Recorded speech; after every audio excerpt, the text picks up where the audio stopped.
Be be زینب اور یزید کی بیوی کی ملاقات۔ بسم اللہ الرحمن الرحیم۔ السلام علیکم ناظرین، کربلا کے میدان میں جب ظلم اپنی انتہا کو پہنچا تو وہیں سے ایک نیا باب شروع ہوا، ایک ایسا باب جو شہادت کے بعد کا کربلا کہلاتا ہے۔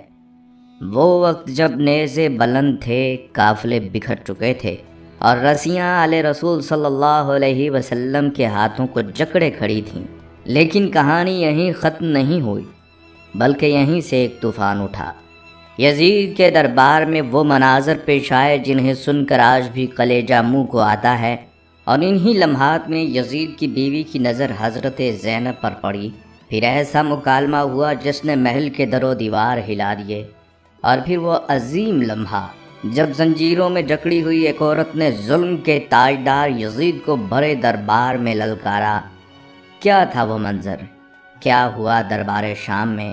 اور کس طرح ایک عورت کی للکار صدیوں تک سچائی کی گونج بن گئی؟ تو دل تھام لیجئے، کیونکہ آج کی ویڈیو میں آپ سنیں گے کربلا کے بعد کی وہ کہانی جس میں درد بھی ہے، جلال بھی ہے، آنسو بھی ہیں اور انقلاب بھی۔ ناظرین، کربلا میں جب نواسہ رسول صلی اللہ علیہ وسلم کا امام حسین رضی اللہ تعالیٰ عنہ کی شہادت کا سورج غروب ہوا تو ظلم کا ایک نیا اور شاید زیادہ ہولناک باب شروع ہوا۔ یہ وہ مرحلہ تھا جب لاشیں پیچھے رہ گئے اور اہل بیت کے زخمی دل زنجیروں میں جکڑے یزید کے دربار کی طرف لے جائے جا رہے تھے۔ جب قافلہ اسیران کربلا شام کے شہر دمشق میں داخل ہوا تو فضا جیسے ساکت ہو گئی۔ اسی لمحے ایک خادمہ دوڑتی ہوئی یزید کے محل میں پہنچی، سانسیں پھولی ہوئی تھیں، آواز لرز رہی تھی۔ وہ ہند یزید کی بیوی سے بولی، اے ہند، محل کے باہر کچھ قیدی لائے گئے ہیں، لیکن وہ قیدی عام نہیں لگتے۔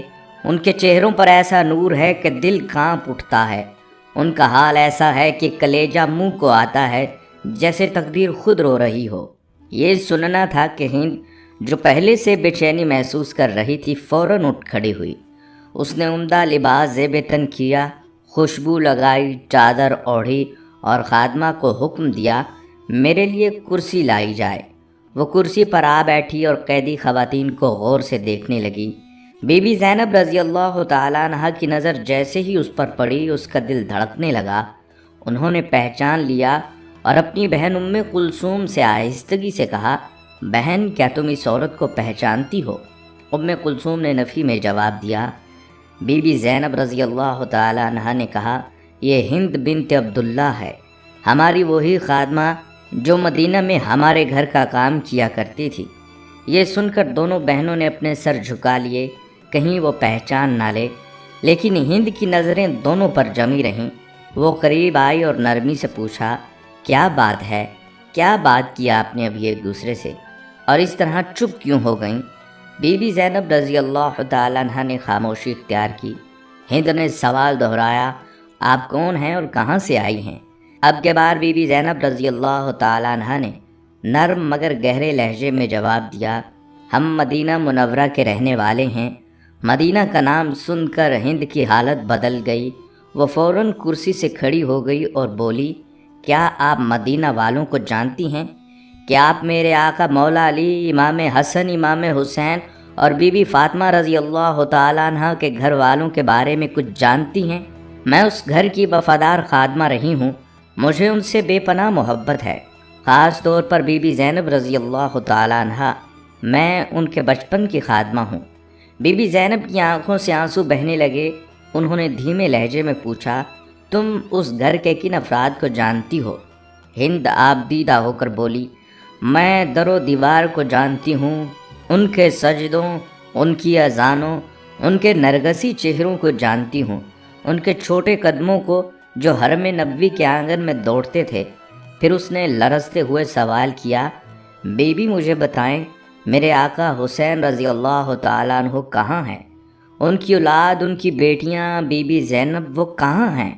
بی بی زینب نے اس کی آنکھوں میں دیکھ کر کہا، تو نے حضرت علی کے گھر والوں کا حال پوچھا، ہم وہ گھر چھوڑ آئے ہیں۔ تو نے امام حسین رضی اللہ تعالیٰ عنہ کے بارے میں پوچھا، یہ جو سر تمہارے شوہر کے سامنے رکھا ہے، یہ تیرے آقا حسین کا سر ہے۔ تم نے اولاد علی کی بات کی تو عباس، قاسم اور محمد سب کو ہم کربلا کے صحرا میں چھوڑ آئے، پیاسے، لاشیں، بے کفن۔ تم نے امام حسین کی نسل کے بارے میں پوچھا تو صرف ایک بیٹا بچا ہے، علی بن حسین، جو بیماری کے باعث نہ ڈھال ہے اور قید میں ہے۔ تم نے بی بی زینب کو پوچھا تو اے ہند، میں ہی زینب ہوں، اور یہ میری بہن ام کلثوم رضی اللہ تعالیٰ عنہ ہے۔ یہ سنتے ہی ہند کے منہ سے چیخ نکلی، اس کا جسم کانپنے لگا، اس نے اپنے چہرے پر چادر ماری اور زمین پر گر پڑی، روتے روتے بولی، ہائے میرے مولا حسین، کاش میں اندھی ہو جاؤں اور رسول کی بیٹیوں کو اس حالت میں نہ دیکھتی۔ پھر اس نے پتھر اٹھایا اور اپنا سر پیٹنے لگی، حتیٰ کہ اس کا چہرہ خون سے بھر گیا اور وہ بے ہوش ہو کر گر گئی۔ جب ہوش آیا تو بی بی زینب نے اس کے قریب آ کر کہا، اے ہند، تم اٹھو اور اپنے گھر چلی جاؤ، تمہارا شوہر ایک ظالم ہے، ہم اپنے دکھ سہ لیں گے، ہم نہیں چاہتے کہ ہماری وجہ سے تمہارا بھی سکون اجڑ جائے۔ ہند نے آنکھوں میں آنسو اور لہجے میں کرب لیے جواب دیا، بی بی، مجھے حسین رضی اللہ تعالیٰ عنہ سے زیادہ کوئی عزیز نہیں، میری دنیا اجڑ چکی ہے، میں اب صرف روتے ہوئے زندہ رہوں گی۔ اے میری آقا زادیو، آپ سب میرے گھر آئیں، ورنہ میں آپ کے ساتھ یہیں بیٹھ جاؤں گی اور کبھی واپس نہیں جاؤں گی۔ یہ کہہ کر ہند اٹھی، چادر سنبھالی، منہ پیٹتے ننگے پاؤں یزید کے دربار کی طرف گئی۔ اس وقت یزید کچھ بیرونی مہمانوں کے ساتھ دربار میں بیٹھا تھا۔ ناظرین، ہند جب یزید کے دربار میں پہنچی تو چہرہ خون آلود تھا، کپڑے بکھرے ہوئے، آنکھیں اشکبار۔ پھر بھرے دربار میں سناٹا چھا گیا اور یزید حیرت سے اپنی بیوی کی حالت کو دیکھتا رہ گیا۔ وہ لرزتی ہوئی آواز میں چلائی، کیا تم نے یہ حکم دیا تھا کہ میرے آقا نواسۂ رسول صلی اللہ علیہ وسلم جناب امام حسین رضی اللہ تعالیٰ عنہ کا سر نیزے پر بلند کیا جائے؟ کیا تو نے ان کی بیٹیوں، بہنوں اور پاک باز عورتوں کو بازاروں میں گھمایا، ان کی چادریں چھین لی؟ کیا تجھے علم بھی ہے کہ تو نے کس خاندان کو قید کیا؟ یزید گھبرا کر اٹھ کھڑا ہوا، وہ جانتا تھا یہ بات اب محل کی دیواروں میں نہیں رکے گی۔ اس نے آگے بڑھ کر ہند کے سر پر چادر ڈالنے کی کوشش کی اور نرمی کے ساتھ فریب بھری زبان میں بولا، ہاں میں نے حکم دیا تھا، لیکن ابن زیاد نے جلدی سے کام لیا، میں تو چاہتا تھا کہ معاملہ صلح سے حل ہو جائے۔ اب اگر تو نواسۂ رسول پر ماتم کرنا چاہتی ہے تو بے شک کر۔ لیکن ہند اب وہ خاموش خادمہ نہ تھی، نہ ہی محل کی ایک فرما بردار عورت، بلکہ اب وہ ایک جاگتی ہوئی غیرت تھی۔ ایک فریاد بنت فاطمہ رضی اللہ تعالیٰ عنہ کی حمایت میں اس نے چادر سنبھالی اور یزید کو دو ٹوک الفاظ میں جھنجھوڑ کر کہا، اے یزید، خدا تجھے تباہ کرے، تو نے مجھے اپنی بیوی کو ننگے سر دیکھا تو تیری غیرت جاگ اٹھی، تو نے میرے سر پر چادر ڈال دی، لیکن جب تو نے نبی صلی اللہ علیہ وسلم کی نواسیاں، فاطمہ کی بیٹیاں، علی کی بیٹیاں، زینب و کلثوم کو مدینہ سے کوفہ اور کوفہ سے شام تک ننگے سر گھمایا تو تیری غیرت کہاں مر گئی تھی؟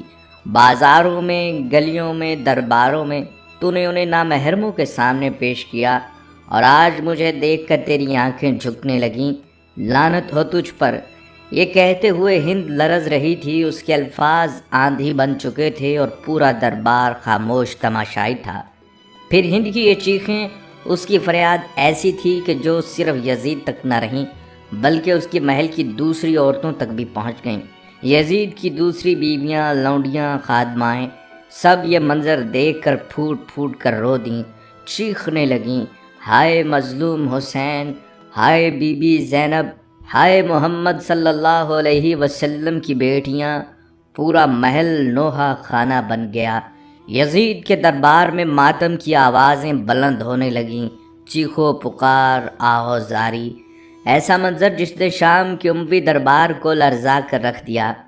ناظرین، یہ واقعہ یعنی یزید کی بیوی ہند اور بی بی زینب رضی اللہ تعالیٰ عنہ کی یہ ملاقات کتابوں میں زیادہ تفصیل سے نہیں ملتا، لیکن ممبر و محراب پر اور مجالس و خطبات میں یہ واقعہ اکثر سنایا جاتا ہے۔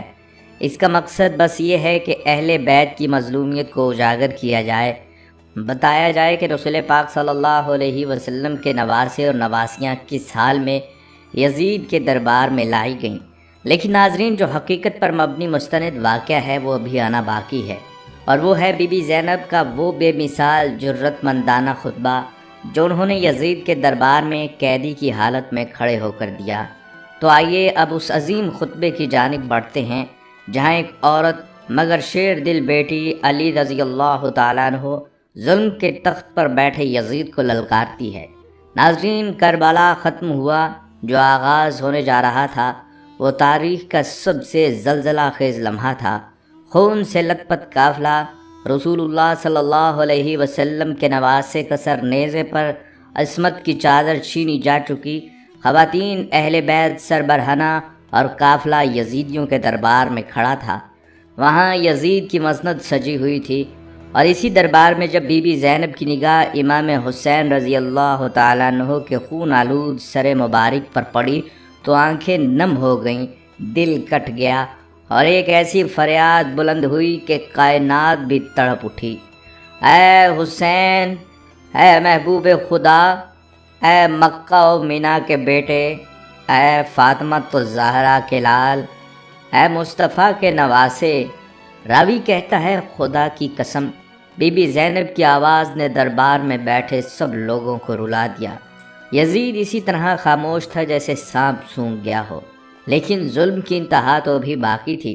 یزید نے خیزران کی لکڑی منگوائی اور اسی چھڑی سے نواسہ رسول صلی اللہ علیہ وسلم کے لب و دندان مبارک پر مارنے لگا۔ دربار میں موجود صحابی رسول صلی اللہ علیہ وسلم ابو برزہ اسلمی برداشت نہ کر سکے، وہ یزید کو جھنجھوڑتے ہوئے پکار اٹھے، اے یزید، کیا تو اس چھڑی سے فاطمہ کے بیٹے کے دندان مبارک پر مار رہا ہے؟ میں نے خود اپنی آنکھوں سے دیکھا ہے کہ آپ صلی اللہ علیہ وسلم ان ہونٹوں کو چومتے تھے اور فرمایا کرتے تھے، یہ دونوں جنت کے سردار ہیں، جو ان کو قتل کرے خدا اس پر لعنت کرے اور جہنم اس کا ٹھکانہ بنائے۔ یزید غصے سے چلا اٹھا اور صحابی رسول کو دربار سے نکلوا دیا، لیکن اب یزید کی حرکتوں پر خاموشی ممکن نہ تھی۔ اب علی رضی اللہ تعالیٰ عنہ کی بیٹی فاطمہ کی ہم شکل زینب بنت علی رضی اللہ تعالیٰ عنہ کھڑی ہوئیں۔ سر پر چادر نہ تھی، بدن پر قید و بند کی زنجیریں تھیں، لیکن زبان پر حق کا سونامی تھا۔ بی بی زینب رضی اللہ تعالیٰ عنہ نے خطبہ شروع کیا، ایسے کلمات جن سے تاریخ کے سینے میں زلزلہ آ گیا۔ سب تعریفیں اس خدا کے لیے جو کائنات کا پروردگار ہے، اور رحمتیں نازل ہوں پیغمبر اکرم صلی اللہ علیہ وسلم پر اور ان کی پاکیزہ اہل بیت پر۔ پھر لمحہ بلمحہ حضرت زینب رضی اللہ تعالیٰ عنہ کا جلال اور لہجہ بلند ہوتا گیا۔ اے یزید، کیا تو یہ سمجھتا ہے کہ تو نے ہمیں رسیوں میں جکڑ کر در بدر پھرایا اور ہم ذلیل ہو گئے؟ کیا تو یہ خیال کرتا ہے کہ تو ظالم ہو کر بلند ہو گیا اور ہم مظلوم ہو کر رسوا ہو گئے؟ نہیں، یہ تیری غلط فہمی ہے۔ آج تو فتح کے نشے میں سرمست ہے، خلافت کا تاج سر پر رکھ کر اتراتا ہے، لیکن تو بھول گیا ہے کہ خدا کا فرمان ہے، جو کافر ہیں، جو حق کا انکار کرتے ہیں، ہم انہیں ڈھیل دیتے ہیں تاکہ ان کا گناہ بڑھ جائے، اور پھر ان کے لیے ذلت ناک عذاب تیار ہے۔ پھر زینب رضی اللہ تعالی عنہ کی نگاہ یزید کے محلات کی طرف گئی، اور زبان سے ایک ایسا تماچا جاری ہوا جو ہر درباری کے سینے پر پڑا۔ کیا یہ تیرا انصاف ہے کہ تیری بیویاں چادروں میں پردے میں بیٹھی ہیں اور رسول زادیاں سر برہنہ بے چادر شہر بہ شہر پھرائی جا رہی ہیں؟ کیا یہی تیرا انصاف ہے؟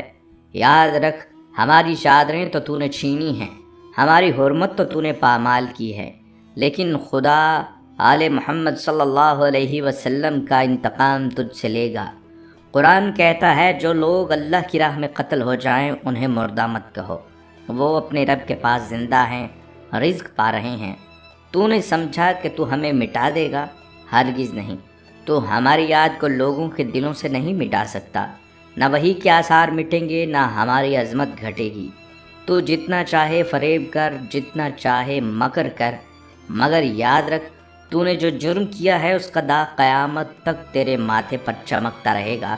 تیرا نظریہ کمزور ہے، تیری سلطنت کے دن گنے جا چکے ہیں، اور وہ دن دور نہیں جب ایک منادی پکارے گا، لعنت ہو ظالموں پر۔ خطبہ ختم ہوا لیکن دربار میں سناٹا چھا چکا تھا۔ یزید کی نگاہیں جھکی ہوئی تھیں، وہ جیسے ابھی اقتدار کی مستی تھی اب بی بی زینب کے الفاظ سے لرز رہا تھا۔ یزید نے کروٹ بدلی، چاہا کہ سناٹے کو توڑ دے، لیکن بی بی زینب رضی اللہ تعالیٰ عنہ کی آنکھیں بول رہی تھیں، گویا کہہ رہی ہوں یزید اب کچھ مت بول، جو بولنا تھا وہ ہم بول چکے، اب سچ بولے گا وقت۔ خطبہ کے بعد قافلہ دوبارہ زندان کی طرف روانہ ہوا۔ دمشق کی گلیوں میں لوگ کھڑے تماشا دیکھ رہے تھے اور یزید کے اہلکار طنز کے جملے مار رہے تھے۔ یہ ہیں وہ جنہوں نے یزید کے خلاف بغاوت کی تھی، یہ ہیں جو مدینہ سے دین بچانے نکلے تھے۔ ایک معصوم بچی نے اپنی ماں کا دوپٹہ پکڑا اور کانپتی آواز میں کہا، امی یہ عورتیں کیوں ننگے سر ہیں؟ ان کے ساتھ یہ سلوک کیوں ہو رہا ہے؟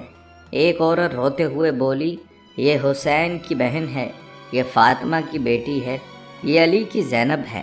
بی بی زینب رضی اللہ تعالیٰ عنہ کے چہرے پر غیرت، وقار اور درد کی ایسی چادر تھی جسے شام کا سورج بھی جھک کر سلام کرتا۔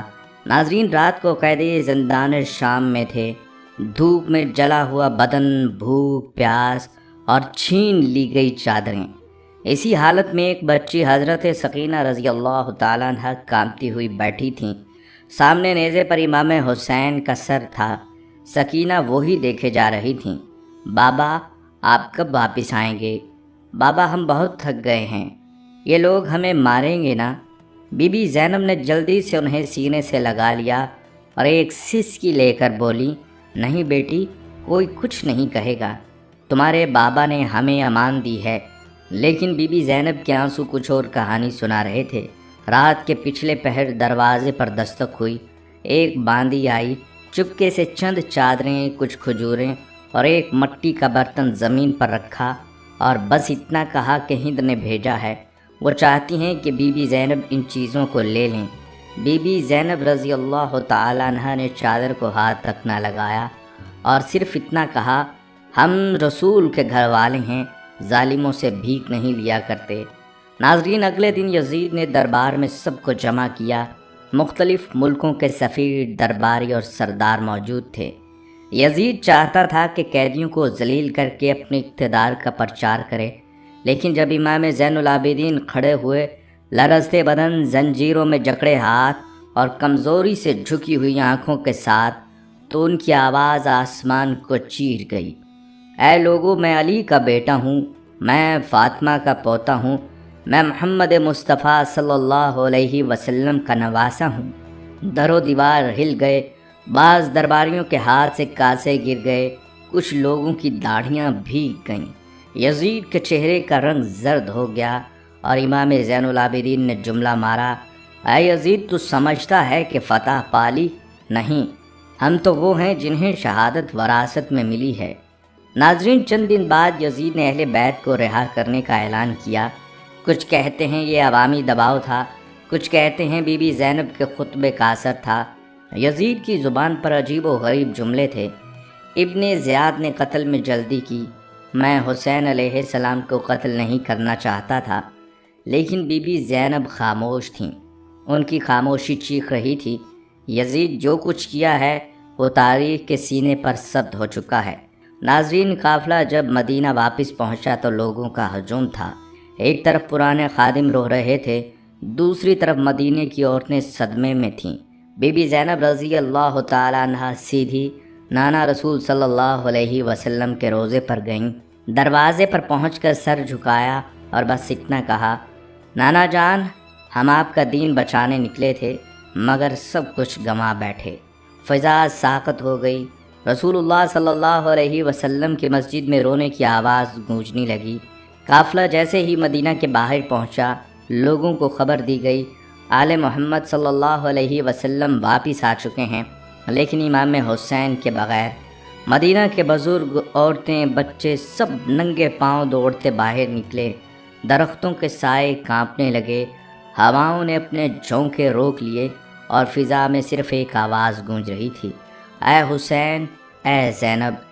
بی بی زینب رضی اللہ تعالیٰ عنہ نے جیسے ہی مدینہ کی فضا میں قدم رکھا، پہلا قدم زمین پر پڑا اور وہ زمین رو دی۔ ناظرین، سب سے پہلے بی بی زینب نے نانا جان کے روزے پر حاضری دی۔ باہر لوگوں کا ہجوم تھا اور اندر بی بی زینب تنہا تھیں، لیکن اس تنہائی میں جو فریاد تھی وہ وقت کی دیواروں پر نقش ہو گئی۔ السلام علیکم یا رسول اللہ، میں تیری بیٹی فاطمہ کی زینب ہوں، وہی زینب جسے تو گود میں جھلاتا تھا، لیکن آج میں تیری بارگاہ میں تیرے نواسے کے سر کا حال لے کر آئی ہوں۔ بی بی زینب دیوار سے لگ گئیں اور وہیں بیٹھ کر اتنا روئیں کہ مدینے کی گلیاں بھی نم ہو گئیں۔ ناظرین، جب قافلہ بی بی فاطمہ کے دروازے پر پہنچا، وہ دروازہ جہاں علی اور حسین رضی اللہ تعالیٰ عنہ کی ہنسی گونجا کرتی تھی، اب صرف خاموشی تھی۔ دروازہ کھولا، اندھیری دیواروں سے ٹکرا کر حضرت سکینہ نے روتے ہوئے پکارا، بابا ہم آ گئے، لیکن آپ تو کربلا میں سو گئے۔ حضرت امام سجاد، جو بھی زنجیروں اور بیماری کے اثر میں تھے، اسی درد پر کھڑے ہو کر نعرہ بلند کرتے ہیں، اے لوگو، اگر تمہیں حسین کی شہادت پر شک ہے تو میرے دامن پر کربلا کی گرد باقی ہے، میرے دل میں علی اکبر کی آخری سانس محفوظ ہے، اور میری پشت پر زنجیروں کے نشان گواہ ہیں کہ ہم نے دین کے لیے سب کچھ قربان کر دیا۔ مدینہ آنے کے چند دن بعد بی بی زینب مسجد نبوی میں گئیں۔ لوگوں کا مجمع تھا، عورتیں، مرد، بچے سب لرزتے ہوئے سننے آئے تھے۔ بی بی زینب نے بلند آواز میں فرمایا، اے لوگو، ہمارے رسول صلی اللہ علیہ وسلم تمہاری رہنمائی کے لیے تھے، لیکن تم نے ہمیں تنہا چھوڑ دیا۔ ہم نے تمہیں سچ دکھایا، تم نے ہمیں نیزوں کے سائے میں قید کر دیا۔ ہم نے کربلا میں شہادت دی، تم نے جشن منایا۔ آج اگر مدینہ غم سے بھر گیا ہے تو یہ ہمارے لہو کی وجہ سے ہے۔ ناظرین، چند مہینے گزرے، بی بی زینب کی حالت دن بدن کمزور ہونے لگی۔ زخم کربلا جسم سے نہیں روح سے بولتے ہیں، اور ان زخموں نے اب بی بی زینب رضی اللہ تعالیٰ عنہ کو اندر سے چیر دیا تھا۔ ایک رات امام سجاد کے ساتھ آخری گفتگو کرتے ہوئے فرمایا، بیٹا وقت آ گیا ہے، اگر لوگ مجھ سے میرا نام پوچھیں تو کہہ دینا ایک مظلومہ جو نانا کے دین کو بچانے نکلی تھی مگر واپس چادر چھنوا آئی۔ آپ کی وصیت تھی مجھے خاموشی سے دفن کرنا، تاکہ میرے نانا کی امت مجھے پہچانے نہیں، کیونکہ پہچان کر بھی وہ میرے حسین کو نہ بچا سکے۔ روایات مختلف ہیں، کچھ کہتے ہیں شام میں وفات ہوئی، کچھ کہتے ہیں مدینے میں، کچھ کہتے ہیں دمشق کی گلی میں وہ آخری سانس لی، لیکن ہر روایت میں ایک درد مشترک ہے۔ بی بی زینب شہید کربلا کی بہن تھیں، اور کربلا کی جنگ ان کے بعد بھی جاری رہی، دلوں میں، زبانوں پر اور تاریخ کے صفحوں میں۔ ناظرین، یہ صرف ایک تاریخی داستان نہیں، یہ کربلا کے بعد شروع ہونے والا وہ سفر تھا جس میں نیزوں پر سروں نے خطبے دیے اور قید کی زنجیروں میں لپٹی زینب رضی اللہ تعالیٰ عنہ نے یزید کے محل کو عدل و انصاف کا منبر بنایا۔ جنہیں ظالموں نے بے یار و مددگار سمجھا، وہ کائنات کے ضمیر کو جھنجھوڑنے والے بن گئے۔ حضرت زینب کا خطبہ دراصل وقت کے ہر یزید کے خلاف اعلان تھا کہ اگرچہ ظلم طاقت کے نشے میں چور ہوتا ہے، لیکن ایک باحیا، بے چادر مظلوم عورت جب علی رضی اللہ تعالیٰ عنہ کی بیٹی بن کر للکارتی ہے تو تخت ہل جاتے ہیں اور تاریخ کے رخ بدل جاتے ہیں۔ یزید مر گیا، اس کا محل اجڑ گیا، اس کی سلطنت مٹی ہو گئی، لیکن حسین زندہ ہے، زینب زندہ ہے۔ کربلا کی صدا آج بھی ہر ظالم کے خلاف عدل کا اعلان ہے۔ ناظرین، یہ پیغام صرف اس وقت کے یزید کے لیے نہیں تھا، یہ آج کے ہر زمانے کے یزیدوں کے لیے بھی ہے۔ اگر تم نے اہل حق پر ظلم کیا تو ایک زینب ضرور اٹھے گی، جو نہ تمہارے محلوں سے ڈرے گی نہ تمہاری تلواروں سے۔ کربلا ہمیں سکھاتی ہے کہ ظالم کا انجام رسوائی ہے اور مظلوم کا مقام شہادت، صداقت اور بیداری ہے۔ تو آئیے زینب رضی اللہ تعالیٰ عنہ کی سچائی، حسین کی قربانی اور اہل بیت کی مظلومیت کو یاد رکھتے ہوئے اپنے دل سے یہ عہد کریں، ہم ہر دور کے یزید کے خلاف آواز اٹھائیں گے، اور ہر دور کی زینب، ہر دور کے حسین ہمارے دلوں میں زندہ رہیں گے۔ یہاں دعا کیجئے کہ اے اللہ، ہمیں حضرت حسین رضی اللہ تعالیٰ عنہ کی سیرت پر چلنے والا بنا، ہمیں بی بی زینب جیسا صبر، ہمت اور حق گوئی عطا فرما۔ اے رب کریم، ہمیں اہل بیت کی سچی محبت نصیب فرما، ظالم کے ہر ظلم کے خلاف آواز بلند کرنے کی توفیق عطا فرما۔ اے اللہ، ہمیں باطل سے نفرت اور حق کے لیے قربانی کا حوصلہ عطا فرما۔ آمین یا رب العالمین۔